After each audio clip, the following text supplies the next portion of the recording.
निरंता अनादि अनंता महाकाल काले दिगंबर निराले दिग दिग ब्रह्मा अनादि अनंता तू कालं प्रणासी दयालं स्वरूपे सदा अंग संगे अभंगं विभूते तू कालं प्रणासी दयालं स्वरूपे सदा अंग संगे अभंगं विभूते तू कालं प्रणासी दयालं स्वरूपे सदा अंग संगे अभंगं विभूते तू कालं प्रणासी दयालं स्वरूपे सदा अंग संगे अभंगं विभूते तू नित्यं अरूपं सदा सत्सदिव्यं नमो प्रेम रूपं नमो वृष्टि रूपं नमो नमो नमो नमो नमो नमो नमो नमो नमो नमो नमो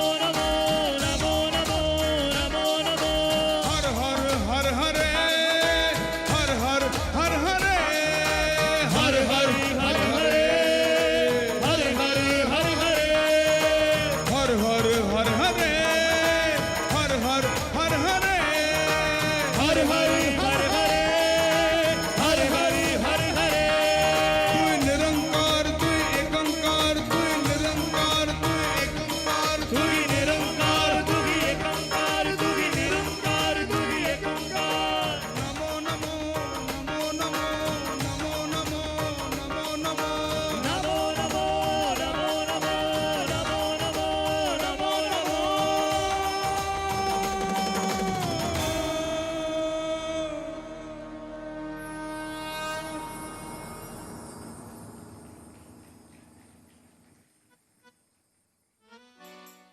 बहुत शुक्रगुजार हूँ, बहुत बहुत खुशी है इस बात की कि एनडीटीवी ने बहुत ही जागरूक अभियान शुरू किया हुआ है और मुझे बेहद खुशी है कि मुझे भी इसका पार्ट बनाया।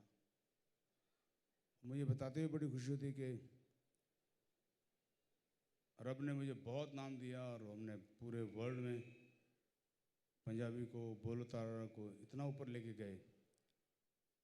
उस नाम को 4 चांद लगाए मिस्टर बच्चन साहब ने जब मेरे साथ सडन रहोगे ऐश करोगे मुझे ब्रेक दिया। मैं बहुत शुक्रगुजार हूँ बच्चन साहब का और अब बेहद खुशी हुई है आप सबके सामने परफॉर्म करते हुए।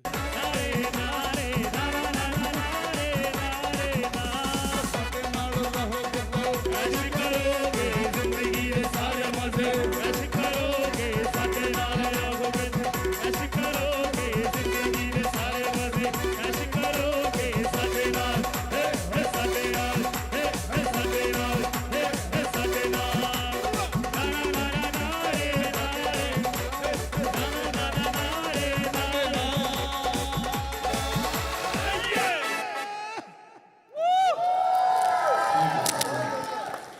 बाजी बहुत खुशी गाना मिलकर मजा आ गया। वाह वाह, थैंक यू। बाजी अरे बताना चाहता हूँ एक चीज़, मैं रेडियो में था तो इनको इंटरव्यू किया था और आपको याद है मैंने बोला था कि इनको माइक की ज़रूरत नहीं है। इनकी आवाज़ इतनी बुलंद है कि पूरी दिल्ली पूरे भारतवर्ष तक ये आवाज़ पहुंच सकती है बिना माइक के। Is the only artist in the country like this.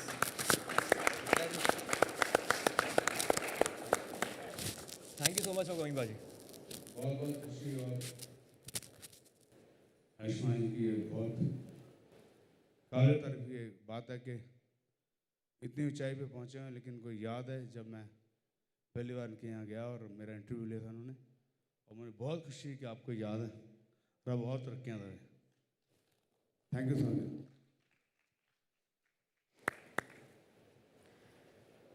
So thank you so much for being with us today. This is NDTV-Dettol, Banega Swasth India's 10th year. You have a lot of work to do, a lot of ground to cover, new programs, new initiatives, new partnerships. I can't wait to see how we can come together and to change lives through good health, nutrition, good hygiene practices. Thank you for watching, and it seems like a personal victory क्योंकि एक दशक हो चुका है मुझे इस industry में और एक दशक हो चुका है इस मुहिम को, इस इनिशिएटिव को। Thank you so much for having me here. ऐसी रिप्रेजेंटेशन मैंने आज तक किसी और प्लेटफॉर्म पर नहीं देखी है, चाहे वो मर्द है, औरत है, ट्रांस है, कोई भी है, साउथ इंडिया से, नॉर्थ इंडिया से, मुख्यमंत्री से लेकर ग्रास रूट लेवल तक, इस तरह की इंटरेक्शन शायद ही हमें देश में देखने को मिलती है। शुक्रिया NDTV, थैंक यू।